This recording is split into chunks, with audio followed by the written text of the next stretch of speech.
Deftere Sama'ila ɗiɗaɓre tarari ɗowdi aranderi ndi Sama'ila e ɗo en anday deftere nde e nde ekkitina dow yimɓe tato Sama'ila, Sawulu e Dawda. Deftere nde bo e nde siryora ngam nde andina Sama'ila nde holla laamiɗo Sawulu e nde fondamo e jikku Dawda no ɓe entiril joɗorgal laamu. Deftere Sama'ila ɗiɗaɓre e nde meta dow Dawda ko laami lenyol Isra'ila e ɗo sarel ngel o heɓi joɗorgal barka ɗuɗɗum ɗum wardani ɓe. Gaɗa majum seɗɗa sey siya hakkilo e do'ere jikku maɓɓe ɗum waddani ɓe do'ere mawnde ɗum jurmini ɗum e timmode deftere nden a famay dow jikku boɗɗum e ɗum woɗa. A yiyay ɗum nder jikku Dawda ɗum o hokkay en kammude to laamiɗo garayɗo daga nder lenyol Dawda. Yeɓre ɗiɗaɓre nde meti dow mayde Sawulu e ɗon Dawda hayɗini komoye o windi jimol nder magol o boyani mayde Sawulu neɗɗo mo komoye tefi warkimo. Gaɗa majum binduɗo ɗerewol ngol o holli ɗawtare Dawda e yurmede mako ɗum tagumo yurmede o nani nawɗum mayde ganyo mako e wanwanɓe mako fuu. Ɗon ma Dawda heɓi barkaji ɗuɗɗi diga to Allah. Leƴƴi Isra'ila fuu ɗi ngari to Dawda e ɓe kawti hoore ɓe torimo o laamoɓe. E arande ko Dawda arti waɗuki o natti gariri Urusalima o nyamidi e konu o wartiri ndi gariri to ɗum laamoto Yahudanko'en o wayli inde mayri o noddiri nde Zayon. Diga ɗon o nyamri yeeso e honuki wanwanɓe Isra'ila o ɓeydi jaajorgal leydi ndin. Gaɗa o wartiri Urusalima gariri to ɗum laamoto o wartiri gariri ndin bigere to ɗum jagganto Allah. Ngam majum o waddi akotiya alkawal nder gariri ndin. Diga ɗon en jiya e nder deftere Sama'ila surawol joweeɗiɗi o tori Allah nde Isra'ilanko'en keɓi to joɗoto Allah bo e wondi e maɓɓe e hani o heɓana Allah suudu. Sey o tori Allah ngam o nyiɓanamo haykaliru Allah mo Isra'ilanko'en. Sey Allah wi'imo mi yetti nde a woodi nyumo ngo'o amma gonga ɗum woni an mi hokkete fadorde. Ɗum ko o wi'imo a taway ɗum nder surawol joweeɗiɗi. Ta yiɗi heɓtuki ko deftere wi'ata ɗo Allah waɗani Dawda alkawal mi wartiray iyalu maɗa laamiɓe daga nder lenyol ma'a laamiɗo mawɗo heɓete kanko nyiɓantanmi haykaliru e ɗo nder duniyaru. Kayru waddata laamu ngu re'ata kanjum woni laamu kisnowo. Alkawal nga'al ngal o waɗani Dawda kanjum waddani en ko jiyeten nder deftere Jabura e nder deftere Baldi. O laamiɗo emo woodi sumpo e alkawal ngal Allah waɗani Ibrahim. Laamu kisnowo ngu waray ɗo yeeso Allah e hoore muɗum waddata ngu laatoto barka to leƴƴi duniyaru fuu. Hande bo e ngu ɗo e ngu nder kongole lenyol barka ka Allah. Ɗum ma heɓi boofol mangol fergere nden wari daga to debbo Uriya honowo mawɗo nder honoɓe Dawda daga dow wuro Dawda. Dawda haynake kore Uriya Betshiba e mo looto. Dawda tefi no waldirta e mako o waldi e mako o sawnimo nden o tefi laawol no o suddirta haala kan o siryi no ɗum wardata Uriya ngam o te'a debbo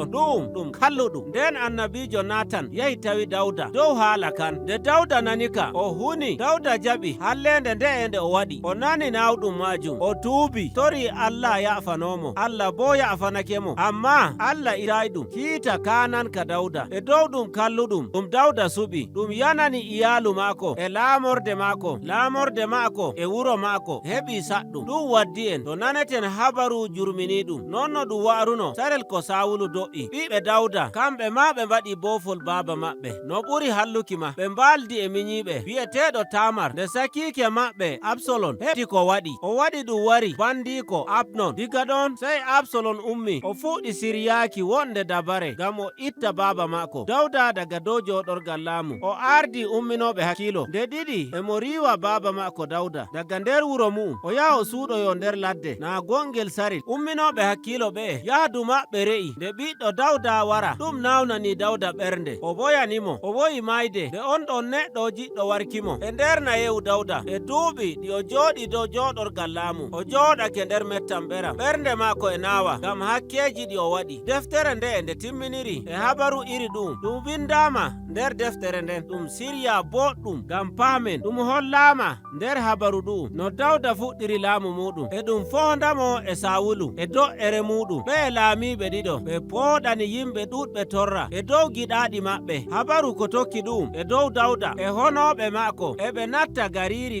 eɓe kona Filistiyanko'en ko ɓurata belki ɗo e nder yeɓre habaru ɗum tampendam Dawda nder konuji mako ta fondiɗum e jaalorgal ngal o heɓi daga surawol alkawal go'o yaaki jobenayi a yi'ay no yowri kammunde maako dow woɓɓe ɗum waddi ko njiyata saka jimi maako yo windi emo siftora ko waɗi nder yonki maako eno Allah hisnirimo daga nder saɗele ɗuɗɗe o hocci ɗum moƴƴere Allah nde o hollimo nder alkawal ngal o waadi e maako kanko e iyalu maako gimi ɗi timminiri dow kammunde nder alkawal Allah o waddo e laamiɗo ɗo yeeso nyiɓanayɗomo haykaliru mo laamu maako joɗoto har abada jimi ɗi e ɗi kolla no alkawal Allah wa'i ta siftori jimol ana ngol o fuɗɗiri nder deftere nde ngol warti mawɗum nder deftere nde daga fuɗɗode mayre yaaki saka mayre faa warki timmode kanjum woni hoore haala deftere nden fuu e kalluɗum ɗum Dawda e Sawulu mbaɗi Allah e holla moƴƴere muɗum e nyamri yeeso e holluki nde ngam rimɗinki ko o wi'i Allah wanyi ko Dawda e Sawulu mbaɗi nder sa'atal hoore maɓɓe amma o teddini Dawda nde o lestini hoore maako ngam kammunde nde'e wonde nder deftere nde'e ɗum yaha faa nattuki goɗɗi leƴƴi eɓe tijji nder kammunde ngam laamiɗo kisnowo gardayɗo e laamu Allah o barkiɗina leƴƴi duniyaaru fuu ɗum woni ko deftere Sama'ila sawi.